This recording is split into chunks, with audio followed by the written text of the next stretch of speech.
le CES 2020 de The Grand Est avec NordVPN. Salut, ça va? Je suis pas sûr que ça rentre dans ma petite voiture, mais en tout cas, ça doit envoyer du son. Et si j'étais Marty McFly, peut-être que je pourrais faire un petit riff de guitare pour tester mon ampli. Bon, vous savez quoi? Aujourd'hui, on va parler d'audio dans cette vidéo, toujours depuis Las Vegas. C'est le CES 2020. J'ai trouvé plein de trucs super cool. Allez, venez, je vous emmène. J'emmène ça aussi parce que j'ai envie d'écouter un peu de musique en me promenant. Allez, on y va.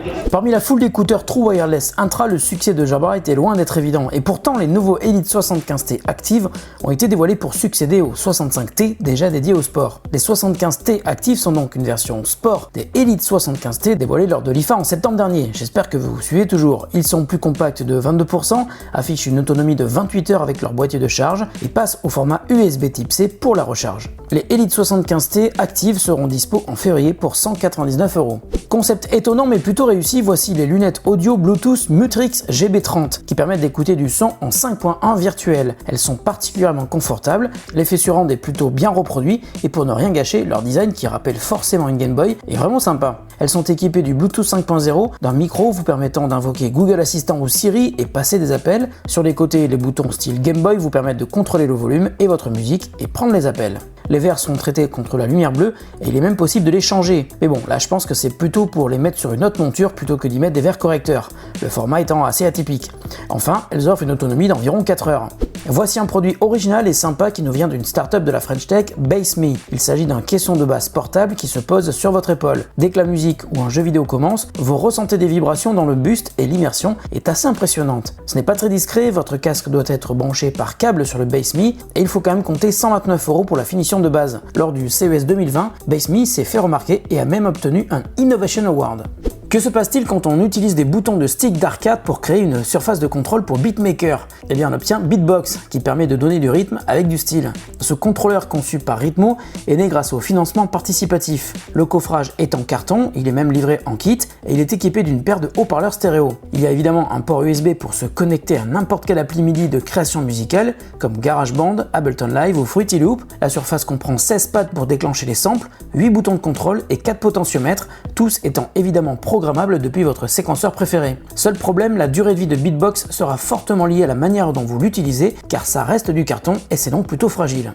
On reste dans le rythme avec SensePad qui nous vient de Redison, encore une start-up française. Il s'agit du premier pad de batterie connecté. Alors on connaissait déjà SenseStroke qui permettait de jouer de la batterie avec des capteurs installés sur des baguettes et sur ses pieds. SensePad rend le projet encore plus concret puisqu'il ambitionne de concurrencer les vraies batteries électroniques. Chaque pad peut gérer 3 sons différents, ils sont autonomes, légers, faciles à transporter et peuvent être combinés avec des capteurs SenseStroke pour gérer une grosse caisse et l'ouverture du charlet avec ses pieds. La latence est tellement faible que SensePad et SenseStroke permettent réellement de remplacer une batterie électronique. On peut configurer SensePad depuis l'application dédiée et l'utiliser depuis n'importe quelle appli MIDI sur Mac, PC ou mobile. Et sur la toute nouvelle version de l'appli de Redison, on peut aussi apprendre à jouer dans des tutos qui rappellent fortement Guitar Hero.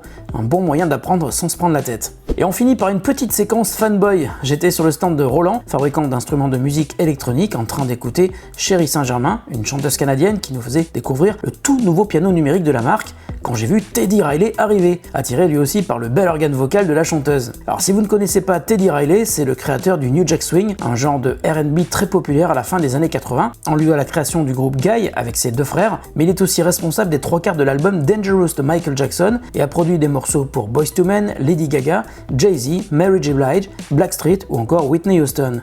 Que des petits artistes en fait. Et je crois que Teddy m'a aussi reconnu, C'était cool.